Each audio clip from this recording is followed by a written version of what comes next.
उदास राजा शेर। एक दिन राजा शेर का मंत्री भालू जंगल में घोषणा करता है। सुनो सुनो सुनो, राजा शेर बहुत दिनों से उदास हैं। जो कोई भी राजा जी को हंसाएगा उसे बड़ा इनाम दिया जाएगा। आप सभी का स्वागत है, आइए और हमारे राजा को हंसाइए। ये बात जंगल में आग की तरह फैल गई। जंगल के सभी जानवर राजा को खुश करने के प्रयास करने लगे। सबसे पहले एक हाथी उन्हें खुश करने की कोशिश करता है। हाथी अपनी सूंड से तरह तरह के करतब दिखाता है, लेकिन राजा को हंसी नहीं आती। फिर बंदर की बारी आती है। मैं आपको हंसाने की कोशिश करता हूँ राजा जी। बंदर अपने बहुत अच्छे अच्छे करतब दिखाता है, मगर वह भी हंसाने में नाकामयाब होता है। इसी तरह सभी जानवर कोशिश करते हैं, लेकिन किसी को भी कामयाबी नहीं मिलती। अंत में नन्ही चींटी की बारी आती है। राजा के मंत्री भालू को लगता है किसी को इनाम नहीं मिलेगा। इतनी छोटी सी चींटी हमारे राजा को कहाँ से हंसाएगी। जब अच्छे अच्छे बड़े बड़े जानवर नहीं हंसा पाए तो ये चींटी क्या हंसाएगी। तभी चींटी गुस्से में लाल होकर राजा के नजदीक आती है और कहती है, देखिए राजा जी, बहुत हो चुका। मैं आ रही हूँ आपके पेट पर गुदगुदी करने। आपको तो फिर हंसना ही होगा। अपनी तरफ गुस्से में चींटी को आता देख राजा की हंसी निकल पड़ी। राजा को हंसता देख सभी जानवर हंसने लगे और नाचने लगे। चींटी को भी राजा ने बहुत सुंदर इनाम दिया।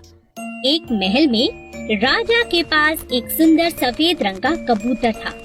राजा उससे बहुत प्यार करता था और अपने मन की सभी बातें वो कबूतर से किया करता था। एक दिन कबूतर का दिल महल से बाहर जाने को हुआ। कबूतर उड़ता हुआ जंगल की तरफ चला गया, मगर आते हुए वह रास्ता भटक गया। राजा शाम तक कबूतर की राह देखता रहा। फिर उसने अपने सेनापति को कबूतर को ढूंढकर लाने का आदेश दिया। सेनापति, जाओ और कबूतर को ढूंढ कर लाओ। जो आज्ञा महाराज। बहुत ढूंढने पर भी सेनापति को कबूतर का कोई सुराग नहीं मिला। तब सेनापति को एक तरकीब सूझी और उसने एक कबूतर पकड़ा और उसे सफेद रंग में रंग दिया। जब वह महल में गया तो राजा उसे देखकर खुश हो गया और सेनापति को इनाम दिया। कुछ दिनों बाद उस कबूतर ने अंडे दिए। एक दिन जब उस कबूतर का अंडा फूटा तब उसमें से सफेद नहीं बल्कि दूसरे रंग का कोई और चूजा निकला।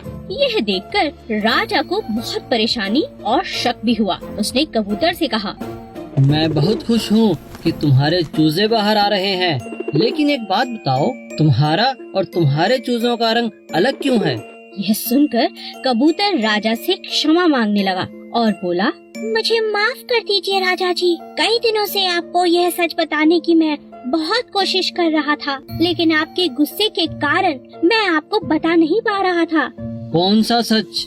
आप चाहें तो मुझे जो मर्जी सजा आप दे सकते हैं, लेकिन मेरे बच्चों को छोड़ दीजिए। यह सब आपके सेनापति ने किया है। उसने आपको खुश करने के लिए सफेद रंग मुझे लगा दिया और यहाँ ले आया।